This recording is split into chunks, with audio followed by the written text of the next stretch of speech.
তোমার কাছে আমরা কি ওই দিনটা দেখতে পাবো না? প্লিজ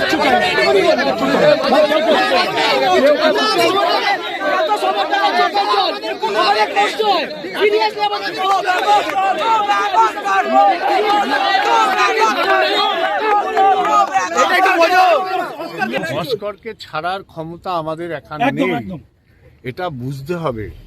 অস্কার একটা কালেকটিভ, একটা বোর্ড চলে, তাদের সিদ্ধান্ত করতে হয়। তোরা ভাবছিস ক্লাবের হাতে ক্ষমতা আছে, ক্লাবের হাতে কোনো ক্ষমতা নেই। আমরা তুই একটা জিনিস তো ভেবে জানিস, টিম তো খারাপ করেনি কোম্পানি। আজকে খেলা দেখে মনে হলো খেলা থেকে মনে হয় মোহামেডান আরো ভালো খেলবে, যা মনে হচ্ছে। ঠিক বলেছিস, আমরা তাই তোদের সাথে একমত। আমরা যদি এটা আর যদি আপনাদের জায়গায় আমরা থাকতাম তাহলে হয়তো আমি সেম ভাবেই রিয়াক্ট করতাম, কিন্তু আমাদের কিছু করার নেই, সবটা আমাদের হাতে নেই, আমরা অপারক। এই কথাটা আমার নয়, পরপর 3 ম্যাচ জয়শূন্য থাকার পর এই কথাটি বললেন ইস্টবেঙ্গল কর্তা দেবব্রত সরকার। দর্শকদের উদ্দেশ্যে তিনি ঠিক এই বার্তাটি কিন্তু দিলেন। এই যে ম্যাচ, কেএলআর বিরুদ্ধে যে ম্যাচ, সেই ম্যাচে 1-1 ড্র হয়। একদম শেষ মুহূর্তে সেই ম্যাচ কেএলআর গোল করে এবং গোল করার পর কিন্তু 1-1 ড্র হয়। তারপরই ক্ষোভে ফেটে পড়ে সমর্থকরা। যুব ভারতী প্রাঙ্গণের ঠিক বাইরেটি কিন্তু ক্ষোভে একদম ফেটে পড়ে সমর্থকরা, এবং সেই দৃশ্য অলরেডি আপনারা দেখে নিয়েছেন ইনসাইড স্পোর্টস বাংলার পর্দায়, যে তারা ঠিক কী বলেছে। কিন্তু এই যে সমর্থকদের ক্ষোভে ফেটে পড়া, প্লেয়ারদের উদ্দেশ্যে বারবার ধরে দুটো বার্তা কিন্তু, দুটো স্লোগান কিন্তু বারবার ধরে শোনাচ্ছিলেন দর্শক বন্ধুরা। একটি হচ্ছে গো ব্যাক নিতু, অপরটি হচ্ছে গো ব্যাক কোচ অস্কার। এই দুটি কিন্তু বারবার ধরে বলছিলেন সমর্থকরা। এবং ইস্টবেঙ্গল কোচ অস্কার ব্রুজো তিনিও কিন্তু বললেন যে সত্যি আমরা আজকে ভালো ফুটবল খেলতে পারিনি, প্রথম দিন থেকেই আমরা কিন্তু ভালো ফুটবল খেলছিলাম না, এবং ভাগ্যক্রমে একটা পেনাল্টি পেয়ে গেছিলাম, সেই পেনাল্টি পাওয়ার ফলে আমরা একটা গোল করলাম, নইলে তো এই গোলটাও আসতো না।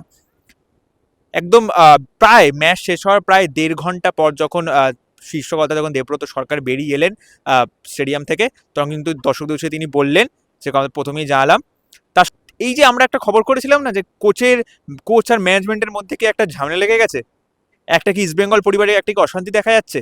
এই দুই ধরনের দুই শিবির থেকে যে কথা উঠে আসে, যদিও একটাই শিবির, কিন্তু দুই পক্ষ থেকে যে কথা উঠে আসছে, সেই কথাতে কিন্তু এই যে খবর, এই খবরে কিন্তু আমাদের আরও শিলমোহর পড়ছে ধীরে ধীরে। এই যে ম্যাচ, এই ম্যাচ হারার পর কি কোচ অস্কার ব্রুজোর ছুটি হয়ে গেল? ঠিক এই উত্তর কিন্তু সময়ই দেবে।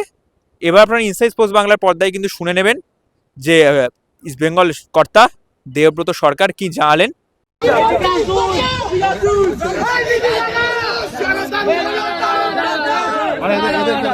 উনি প্রেসকে কি বাইট দেওয়ার আগে দিক, তারপরে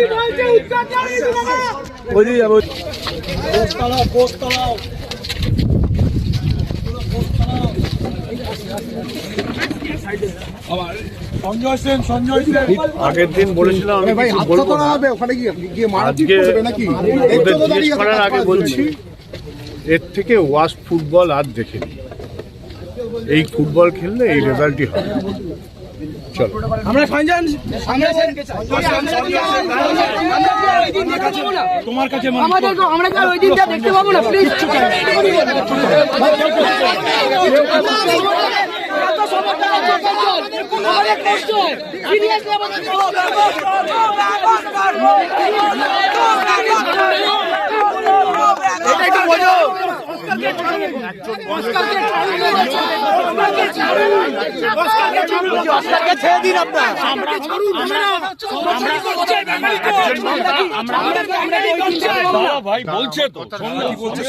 অস্কারকে ছাড়ার ক্ষমতা আমাদের এখানে নেই, এটা বুঝতে হবে।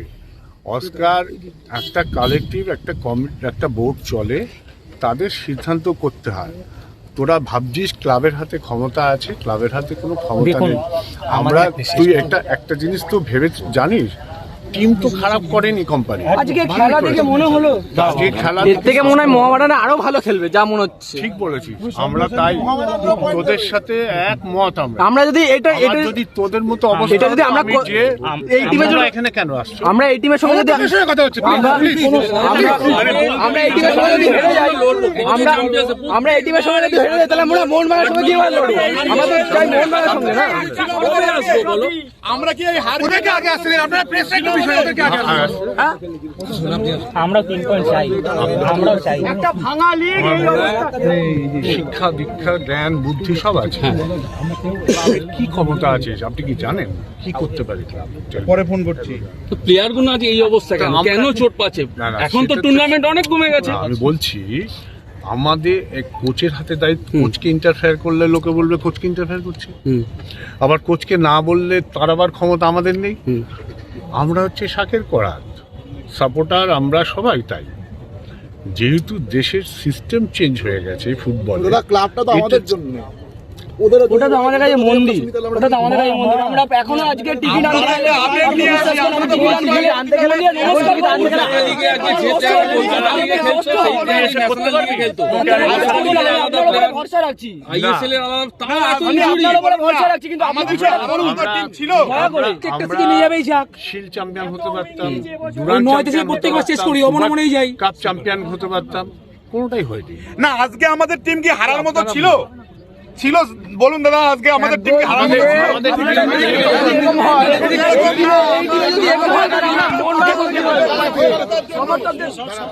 আপনারা সেই ব্যবস্থা করুন যাতে আমরা মাঠে জিতে যাই। ওদের যন্ত্রণা আমরা তো সাপোর্টার। দাদা আমাদের কত সুন্দর পাড়ায় গিয়ে মাছেদের কত সুন্দর আমাদের খেলা হচ্ছে আমাদের বুকের ভেতরে না, আমাদের বুকের ভেতরে দপদপ করছে, ওরা যেন ড্র করে, ওরা যেন হারে, আমাদের এইটা মনে হয়। আমি তো গাড়ি নিয়ে বেরিয়ে যেতে পারতাম, আমি তো ওদেরকে বললাম আমি ওদেরকে ফেস করবো। অবশ্যই আমাদের আমি তোদের বলছি আমাদের কিছু করার ক্ষমতা নেই। আমরা ধীরে ধীরে চেষ্টা করছি। আমরা যদি এরকম একটা সেল করে দিতাম ক্লাবটাকে তাহলে হয়তো কিছু হতো। আমাদের কাছে নেই সেই অবস্থা, আমাদের করার ক্ষমতা নেই। আর কত বছর কিছু একটা অন্যতার ব্যবস্থা করুন স্যার। 90 মিনিট খেলানো হচ্ছে না, আল্লাহ সঙ্গে থাকতে পারে। মিগুয়েল ফ্লপ, মিগুয়েলকে বলে গেলেই চলে। মাটন রায়না থাকতে কেন জিকসন স্টপার? সায়ন একটা বাচ্চা প্লেয়ার, সায়নকে খেলানো উচিত। আপনারা বলুন, আমাদের কথা বলতে পারবো না, আমরা কথা বলতে পারবো না, কোচের সাথে তো বলতে পারবো না। কোচের সাথে কথা বলে সায়ন তো একটা বাচ্চা প্লেয়ার, নামানো উচিত। দাদা তুলে নিন। ভাই তোমরা কেন এখানে?